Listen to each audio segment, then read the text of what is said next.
మేము ఇక్కడికి వచ్చిన వారంతా మా ఆత్మూరు గ్రామస్తులం.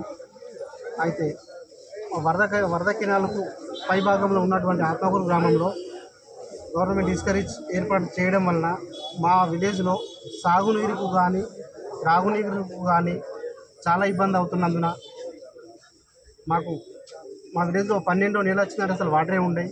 ఈ ఇసుక తీయడం వలన ఇంకా భూగర్భ జలాలు అడుగంటిపోయి మా గ్రామానికి చాలా ఇబ్బంది అవుతున్నందున మరియు మా అదే వాగులో ఇసుక రీచ్ ఎక్కడైతే ఏర్పాటు చేసిరో మా ఊరుకు సంబంధించిన త్రాగునీరు బావి అక్కడనే ఉన్నది.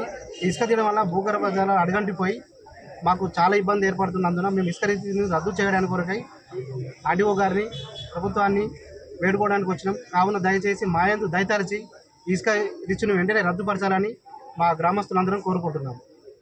ఆత్మకూరు గ్రామస్తులు ఉండి ఇప్పుడు మాకు ఇసుక రీచ్ అంతరణం ఏంటి అంటే మా పైభాగంలో బొమ్మిడికుంట చెరువు ఉన్నది. మాకు వరదకాలం నుంచి మాకు నీరు ఇచ్చిన తర్వాత 2 చెక్ డ్యాములు కట్టిన తర్వాత ఒక బ్రిడ్జ్ కట్టిన తర్వాత అప్పుడు ఈ రీచ్ అనేది మీరు ఏం చేసుకుంటారో చేసుకోరు. మాకు మాత్రం 2 చెక్ డ్యాములు కావాలి. మాకు మీద ప్రాజెక్టు ఏర్పాటు చేసిన తర్వాత సాగునీరుకు తాగునీరుకు డిసెంబర్ రాగానే మాకు ఇబ్బంది అవుతుంది. పైన రాళ్ళవాగు ప్రాజెక్టు ఉంది. ఆ రాళ్ళవాగు ప్రాజెక్టు నుంచి కుర్రచ్చిన వాటర్ మాకు వస్తాయి తప్ప అయిపోయిన తర్వాత చుక్క వాటర్ కూడా రాదు.